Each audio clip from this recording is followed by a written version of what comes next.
Welcome to Any Way You Travel Arkansas. I'm Mark Kramer. Today we're going to be visiting Petit Jean State Park, the first state park in Arkansas, and it is absolutely gorgeous. Let's check it out.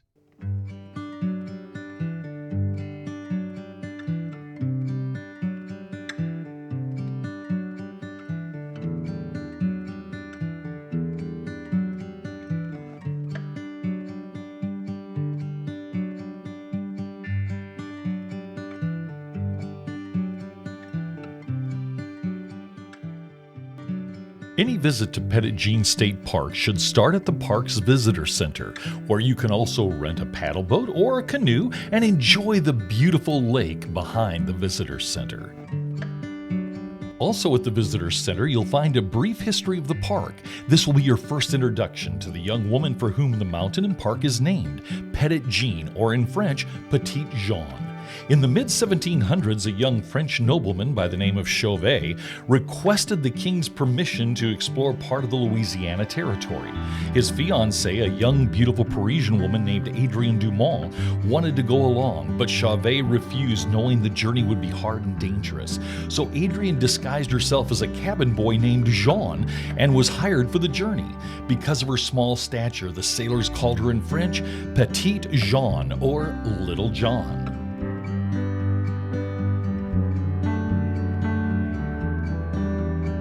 In the 1850s, Stout's Point was the home to a large plantation. In 1920, the YMCA purchased the land for a campsite. There's only one building left of the camp, and it was called College Lodge. It was built in 1928 and was the administrative offices for the YMCA Conference Center. In 1946, the Episcopal Diocese of Arkansas, under Bishop William Stout, purchased the camp from the YMCA.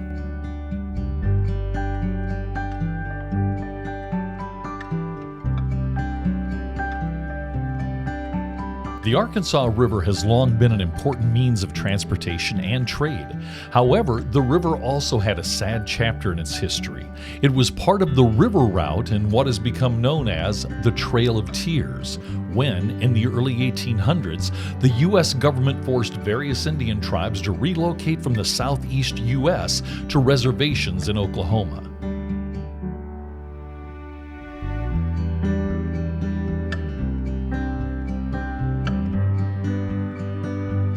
The story of Adrienne Dumont, also known as Petit Jean or Petit Jean, came to a sad conclusion in the mid-1700s. After spending the summer on top of the mountain that would come to bear her name, Chauvet decided it was time for the expedition to head home to France before the winter. The day before the ship set sail, Petit Jean became desperately ill. She revealed her secret identity to Chauvet, who was heartbroken. At Petit Jean's request, she was buried at the top of the mountain by Chauvet with help from Native Americans.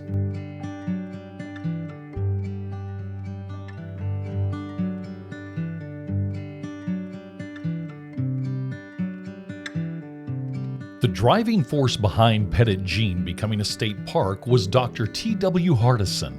He was a physician and naturalist. First, he tried to get Congress to declare the area a national park. However, they turned him down, suggesting instead that Dr. Hardison ask the Arkansas State Legislature to declare it a state park. In 1923, Dr. Hardison met with the Arkansas governor to explain his vision. 3 weeks later, there was a bill passed unanimously in both the State House and Senate and was signed by the governor, making Petit Jean State Park the first state park in Arkansas. Petit Jean State Park now offers lodging, restaurants, cabins, camping, picnicking, hiking trails, and so much more.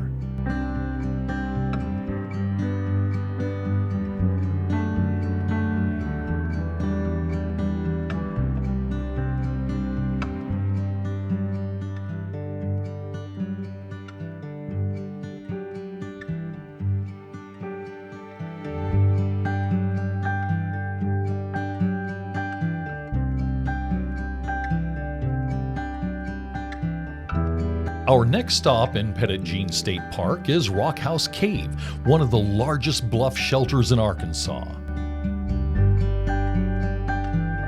On your way to the cave, be aware, the hike is moderately challenging due to very unleveled terrain, so you might want to employ a hiking stick just to make things a bit easier on your knees.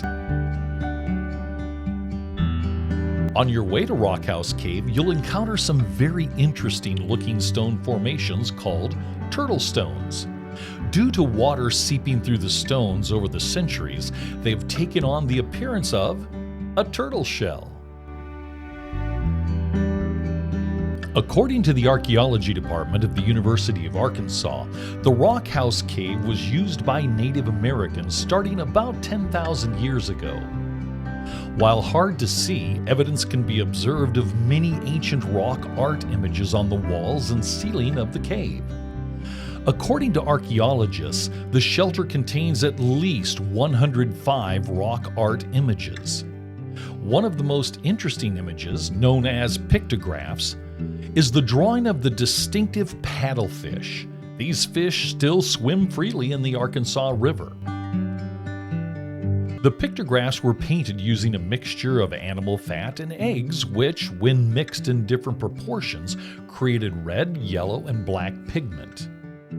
By 900 AD, Rock House Cave was only inhabited during special rites of passage or sacred ceremonies. In fact, many archaeologists believe the Petit Jean Mountain Plateau may have been considered a sacred place.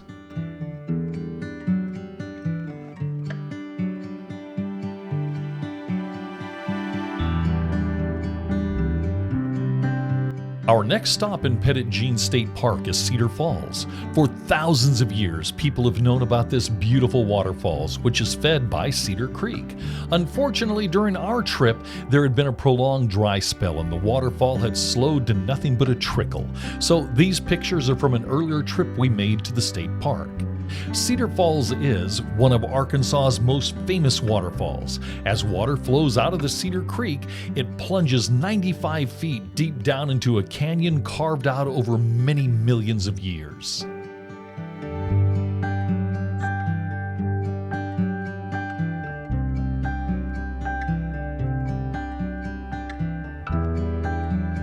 Right now we're at the Palisades Overlook. If you look across, you'll see the CCC Overlook, which is where we were before. It's absolutely beautiful. You've got to come to Petit Jean State Park and make a day of it.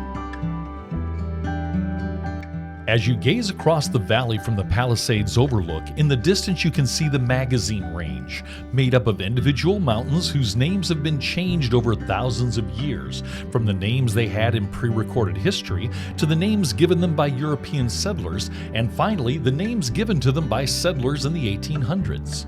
As you step up to the observation deck, you'll be greeted by a sign that shows you the names and locations of the individual mountains.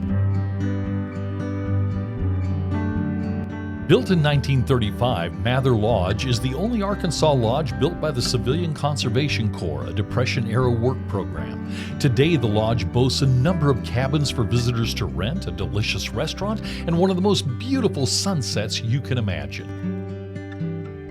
Thanks for watching Any Way You Travel Arkansas. I hope you enjoyed your day at Petit Jean State Park here in Arkansas, and join us every week for new videos as we explore the beauty of the natural state.